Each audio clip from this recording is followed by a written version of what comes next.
Bonjour. Je vais vous faire le compte-rendu du conseil exécutif du 13 février. Là, exceptionnellement, le président Marie-Jeanne étant en mission à l'extérieur dans la Caraïbe, dans une réunion de l'OSIS, j'ai eu, à sa demande, à animer cette réunion du conseil exécutif. Alors, les points de l'ordre du jour étaient nombreux. Nous avions 103 points inscrits à l'ordre du jour dans les différents secteurs dont s'occupent les différents conseillers exécutifs. Alors, au niveau de la formation professionnelle, nous avions deux dossiers. Un dossier pour attribuer une aide individuelle pour la VAE, validation des acquis de l'expérience, à 2 demandeurs d'emploi qui ont déjà de l'expérience. Et également, nous avons attribué une aide individuelle à la formation mobilité vers la France. Ce sont des dossiers qui nous sont transmis par la DOM. Et nous avons attribué à 5 demandeurs d'emploi, donc qui vont faire leur formation en France. Je rappelle que c'est des formations qualifiantes. Dans le domaine de l'éducation, là aussi les dossiers étaient nombreux et nous avons eu à attribuer des aides à des établissements scolaires au lycée du Robert, lycée agricole du Robert. C'est dans le cadre d'un stage au bénéfice de 8 étudiants de BTS qui vont aller suivre des stages en entreprise au Portugal. Nous avons attribué également une subvention exceptionnelle au collège de Sainte-Luce, c'est pour qu'il puisse faire l'acquisition d'équipements numériques. Les équipements qui avaient été un peu dégradés, donc il fallait les remplacer. Nous avons attribué aussi des aides à divers établissements pour des stages en entreprise à l'extérieur. Alors d'abord pour les lycées, le lycée d'Acajou 2 pour un stage en entreprise en Irlande. Pour le lycée François Fanon, 2 stages en entreprise pour les lycéens, l'un en Irlande, un autre à Malte. Pour également le lycée professionnel de Place d'Armes, c'est un stage en Irlande, 2 stages, l'un en Irlande et l'un autre en Angleterre. Nous avons attribué également une subvention au lecteur de Croix-Rivaille, c'est pour l'organisation de la YOL Academy, au titre de l'année scolaire 2019-2020. Et puis divers collèges pour la réalisation de voyages pédagogiques au titre de l'année scolaire 2019-2020. Le collège Aimé Césaire de Fort-de-France pour un séjour culturel en France et en Italie. Le collège Beau Séjour de Trinité pour un séjour linguistique et culturel aux États-Unis. Au collège Belle Étoile de Saint-Joseph pour un séjour d'échange culturel en France. Nous avons attribué également au collège du Diamant une aide pour un séjour pédagogique et de découverte pour les élèves, les collégiens, en France et en Italie. C'est dans le cadre d'un projet intitulé « 10 mois, 10 mots au fil de l'eau ». Au collège François-Auguste Périnon de Fort-de-France pour un séjour linguistique et culturel en Espagne. Au collège Jeanne et Émile Adnet du François pour un séjour linguistique et culturel à Sainte-Lucie, dans le cadre d'un projet intitulé « Let's make them play handball ». Je m'excuse pour l'accent. Également, nous avons attribué à des lycées pour des voyages pédagogiques au titre de l'année scolaire. Alors, c'est le lycée général et technologique de Bellevue pour plusieurs projets. Un premier projet, voyage pédagogique à Sainte-Lucie, en partenariat avec un établissement scolaire, l'établissement Sir Arthur Lewis Community College. Toujours pour le lycée de Bellevue, pour un projet intitulé Participation au Fairnom 2020 en Suisse. Toujours pour le lycée de Bellevue, pour un projet intitulé Martinique and St. Lucia, for United with Culture and Cricket, à Sainte-Lucie. Alors maintenant, le lycée Centre-Site de Ducos, pour un projet intitulé Paris et Lyon, ville des savoirs, donc en France. Pour le lycée, toujours le lycée Centre-Sud, pour un projet intitulé Voyage au cœur des institutions françaises et européennes. Donc les élèves en délégation iront en France, en Belgique et au Luxembourg, pour visiter les institutions européennes. Toujours le lycée Centre-Sud, et pour un projet intitulé À la découverte des organisations de Sainte-Lucie, donc à Sainte-Lucie. Maintenant, le lycée professionnel de Châteauboeuf, c'est pour un projet intitulé Bouge tes études. Ça va se passer à Sainte-Lucie et ça se fait en partenariat avec l'établissement Mycoud Secondary School, ou Mycoud. C'est une ville de Sainte-Lucie. Le lycée Frantz Fanon, pour un projet intitulé « Construisons l'espace de vie de demain », c'est dans le cadre de Erasmus+. Alors les élèves iront en Autriche, en Estonie, en Slovénie, en Italie et au Portugal. Très beau voyage. Toujours pour le lycée Frantz Fanon, c'est pour un projet séjour culturel et linguistique à Washington, donc aux États-Unis. Toujours pour le lycée Frantz Fanon, c'est un autre projet intitulé séjour linguistique et culturel professionnel à Miami, donc aux États-Unis. Maintenant, le lycée professionnel Joseph Pernock, donc du Lorrain, pour un projet intitulé « Le monde de la femme et la femme dans le monde ». C'est un projet Erasmus qui va se passer aux Pays-Bas, en Pologne, en France et au Portugal. Le lycée professionnel, toujours le lycée professionnel Joseph Pernock, c'est pour un projet intitulé « Water ». C'est un projet KA2 de Erasmus et qui va les conduire en Lituanie, en Lettonie et en Allemagne. Donc c'est la partie l'Est de l'Europe. Le lycée Joseph Zobel, donc de Rivière-Salée, c'est pour un projet intitulé « Projet Mobilité Montréal », donc qui va se passer au Canada. Le lycée de Montgérald, lycée général technologique de Montgérald, donc du Marin, c'est pour un projet intitulé « Montgérald et Chicago ». C'est un mariage qui va se dérouler donc aux États-Unis. Et enfin, le lycée Victor Anicet, pour un projet intitulé « Paris 2019 », le marchandisage visuel à travers les vitrines d'une capitale. Donc c'est en France. Nous avons également attribué des subventions à un lycée privé, c'est le pensionnat Saint-Joseph de Cluny. C'est pour la réalisation de voyages pédagogiques au titre de l'année scolaire 2019-2020 pour 2 séjours, 2 voyages. Un séjour culturel et sportif en Haute-Savoie, en classe de neige, donc en France, et un séjour pédagogique en Allemagne intitulé Berlin à travers son histoire et sa culture, donc en Allemagne. Voilà pour le domaine de l'éducation. Là, pour le domaine du développement économique, là aussi les dossiers étaient nombreux. Et nous avons global attribué des subventions à 7 entreprises du secteur du commerce et des services. C'est pour permettre à leurs promoteurs de créer ou de développer des activités de ces entreprises. Donc 7 petites entreprises.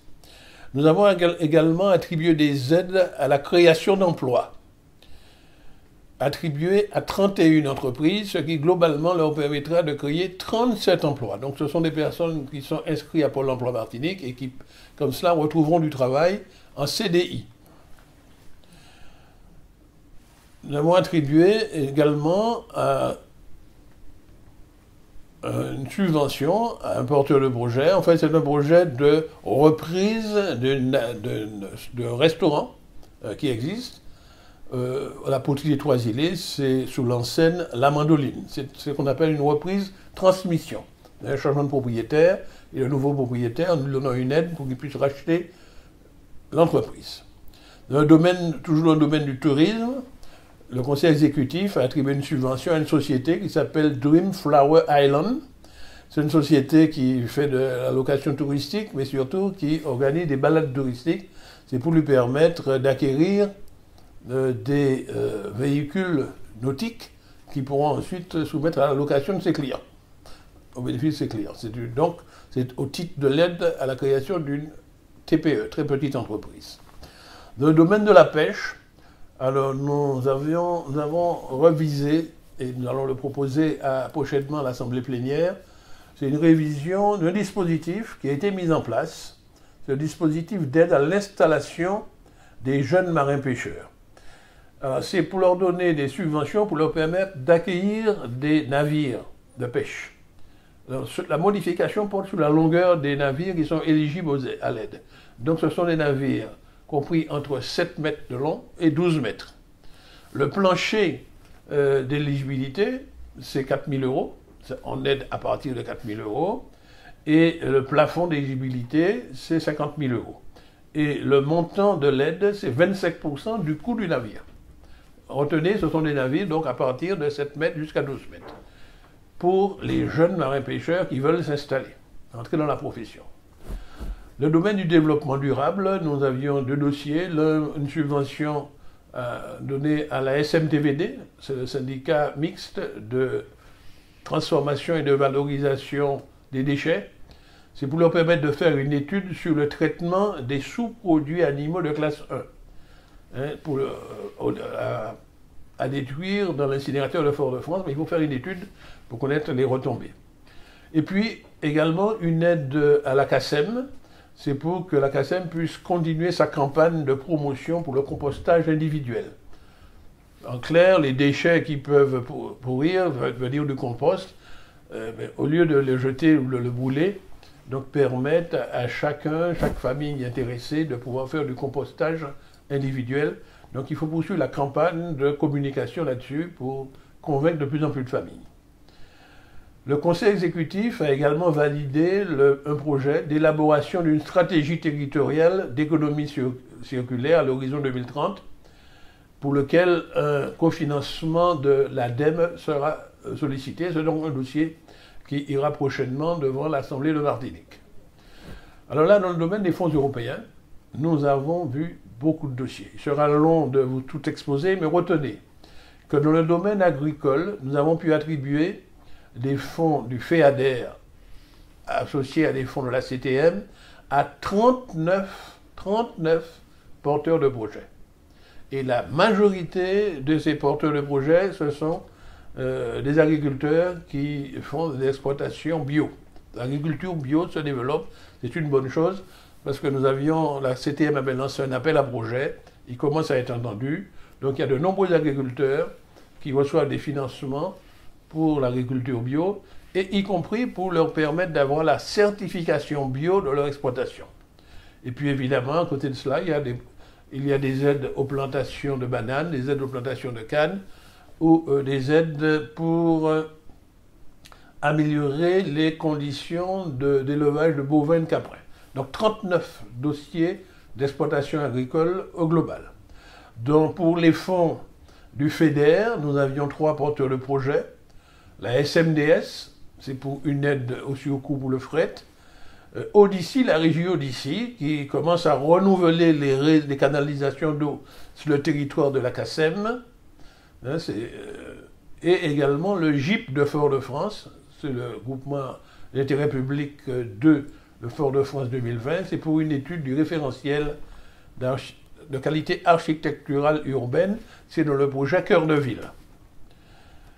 Donc, pour les fonds du FEAMP, c'est-à-dire les fonds européens pour les affaires maritimes et la pêche, associés aux aides de la CTM, nous avions 3 entreprises qui ont sollicité ces fonds. Une entreprise qui s'appelle Fraîcheur Piton, c'est une entreprise qui transforme les produits de la pêche, qui produit du poisson fumé, qui se trouve au Carbet. Donc nous avons donné 2 aides, l'aide pour le développement du fumoir et l'aide pour valorisation et amélioration des conditions de mise en marché de ces produits. Et puis nous avons également attribué une aide à 2 marins-pêcheurs. C'est une aide européenne qu'on leur donne pour compenser les surcoûts de la production de pêche. Dans le domaine du logement, là aussi les dossiers étaient nombreux, puisque nous avons attribué des aides à l'amélioration de l'habitat à 41 petits propriétaires, c'est-à-dire des personnes qui sont propriétaires de leur maison, ce sont des personnes de conditions modestes, donc on leur donne cette AAH, aide à l'amélioration de l'habitat, pour compléter les financements. Également, nous avons attribué des aides à 5 familles qui construisent leur maison, ce sont des aides que nous appelons la prime à la construction durable, c'est pour que les maisons construites soient à la fois anticycloniques et parasismiques. Ça, c'était pour le domaine du logement. Dans le domaine du social, nous avons eu à examiner des propositions d'aide qui seront transmises à l'Assemblée de Martinique pour 6 associations. C'est l'association ALEF-FPA, l'association pour laïque pour l'éducation, la formation, la prévention et l'autonomie de Martinique, pour sa 20e campagne pour l'élimination des violences envers les femmes. C'est une autre association AECDI, l'association d'échange et de communication de Dillon, pour un développement d'activités de proximité et surtout pour lui permettre d'acquérir un véhicule d'occasion pour que cette association puisse se rendre auprès des personnes qu'elle aide. L'association Allo Héberge-moi, qui est une association qui fait l'accueil des résidents, qui accompagne des personnes, disons les SDF, des personnes en grande difficulté, pour lequel nous avons donné une subvention exceptionnelle d'équipement pour lui permettre d'acquérir un modulaire, c'est-à-dire un lieu d'accueil pour les résidents. Également de l'aide pour le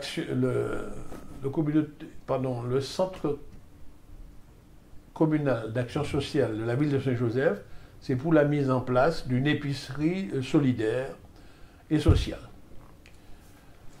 Également, il y a l'association l'AMSES, l'association médicale pour la sauvegarde de l'environnement et de la santé de Martinique, qui doit organiser prochainement la 4e édition de son congrès, qui va se faire au mois de mai, et nous avons proposé une subvention à donner à l'AMSES pour cela.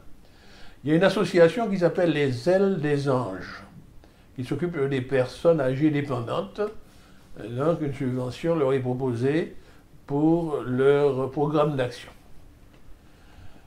Alors toujours dans le domaine social, et ça c'est le domaine au titre des secours exceptionnels des familles en situation de précarité, eh bien nous avons examiné 12 dossiers positivement, donc ces familles vont recevoir une petite aide d'urgence. Maintenant dans le domaine de la culture, là aussi les dossiers étaient nombreux et variés. D'abord, nous avons eu à examiner des demandes de bourses, et c'est ainsi que nous avons attribué des bourses à la formation culturelle et artistique à 5 étudiants. 3, ce sont au titre du renouvellement, donc ce sont des étudiants qui poursuivent leur parcours, et 2 au titre de première demande. Le Conseil exécutif a validé également le programme pour 2020 de 7 institutions culturelles de la CTM. Alors, je vais rappeler pour mémoire le nom de ces institutions. C'est le Centre de découverte des sciences de la Terre qui se trouve à Saint-Pierre, le CDST. Le Musée d'histoire et d'ethnographie de Fort-de-France, qui est au boulevard Général de Gaulle. C'est le Musée de la Canne à Vatable, ce territoire de la commune des Trois-Îlets. L'écomusée de Rivière-Pilote, la maison du volcan au Morne-Rouge, le musée du Père Pinchon à Fort-de-France, la route de Didier, et le domaine de la pagerie aux Trois-Îlets. C'est autant d'institutions culturelles pour lesquelles le Conseil exécutif a validé le programme et a mis en place des financements. C'est un programme qui va se dérouler sur toute l'année 2020 et nous invitons ceux qui écoutent cette vidéo à aller visiter ces différents musées où il y a des choses intéressantes à voir pour bien connaître la Martinique, connaître son histoire. Alors, nous avons attribué également des subventions à deux communes, à 2 villes. D'abord à la ville de Fort-de-France, c'est pour la mise en place d'un atelier pédagogique autour du carnaval de 2020. Et à la ville du François, qui a eu à présenter une pièce de théâtre intitulée « Pour 2 francs ». Alors c'est une pièce de théâtre qui décrit les événements de la grève de 1900 qui s'est tragiquement terminée dans le sang devant l'ancienne usine du François. Donc il y a une pièce de théâtre qui a été montée là à partir d'un ouvrage rédigé par l'historienne Marie-Hélène Néautin. Donc ça a été mis en scène. Le Conseil exécutif a également attribué des subventions à 8 associations culturelles. Je vais les nommer. C'est l'association Alliance 972, c'est pour l'organisation d'une manifestation intitulée The Best of Carnival. C'est l'International Public Art Visuel, l'IPAF, pour l'organisation d'un festival d'art mural. C'est la 2e fois qu'ils viennent. Ce sont des artistes qui font des fresques sur les murs des maisons, dans les rues. hein, on appelle ça également en anglais du street art. Également, une subvention est attribuée pour l'association Prix de Cours, hein, qui a organisé le festival Prix de Cours du 4 au 8 mars 2020, donc qui doit l'organiser. Nous avons également attribué une subvention à la société STEM Kids, c'est pour l'édition d'un ouvrage intitulé Tropiques toxiques. Nous avons également attribué un financement pour le développement d'une série intitulée Open Space par la société Beau comme une image. C'est une société qui fait des séries de fiction en vidéo. Donc là, c'est une subvention pour nous permettre de préparer. Ce n'est pas encore la production des vidéos. Nous avons attribué également un financement à une association qui s'appelle Terre d'Art, qui occupe des locaux au parc de Tivoli et que la CTM a mis à sa disposition, et qui souhaite créer un espace théâtral. Donc une subvention leur est attribuée pour acquérir des équipements pour créer cet espace théâtral. Toujours dans le domaine de la culture, il y a une association qui s'appelle AMIO, Association martiniquaise pour une image originale. Nous attribuons une subvention, c'est pour la mise en place d'une exposition itinérante appelée Regard du Dedans. C'est surtout des photographes qui ont fait des magnifiques photos sur les Martiniquais, sur les paysages. Donc ils organisent une exposition itinérante. Toujours dans le domaine de la culture, nous avons attribué à une SAS qui s'appelle Red Rhizome Prod une subvention, c'est pour la réalisation d'un projet intitulé Parcours de chorégraphes et de femmes engagées, mémoire visuelle et sonore de la danse à la Martinique. Nous avons également attribué des subventions à des artistes qui sont en résidence. Madame Gladys Gambi, qui est en résidence du 7 au 28 février à Trinidad et Tobago. Nous avons également pris la décision de faire l'acquisition d'ouvrages rédigés par une historienne, Madame Rolande Bosphore. Cet ouvrage s'appelle La fusillade oubliée de Bassignac, 1923. Bassignac, c'est un quartier de Trinité où, après une grève en 1923, il y a une fusillade. Et cet ouvrage historique est intéressant, c'est pour cela que nous en faisons l'acquisition, pour pouvoir le mettre dans des centres de documentation et d'information, dans les collèges et les lycées de Martinique. Et enfin, sur proposition de la conseillère exécutive Marie-Hélène Desrotin, le conseil exécutif a validé la proposition de rendre un hommage aux sœurs d'Arnal. Cet hommage sera rendu à la mi-mars à l'hôtel de la CTM de Cluny. Et comme ça, tous ceux qui pourront venir pourront connaître le rôle qu'ont joué les sœurs d'Arnal, qui étaient des femmes de lettres et d'histoire en Martinique. Alors voilà en résumé les points qui ont été examinés au conseil exécutif du 13 février 2020. Je vous remercie et à la prochaine.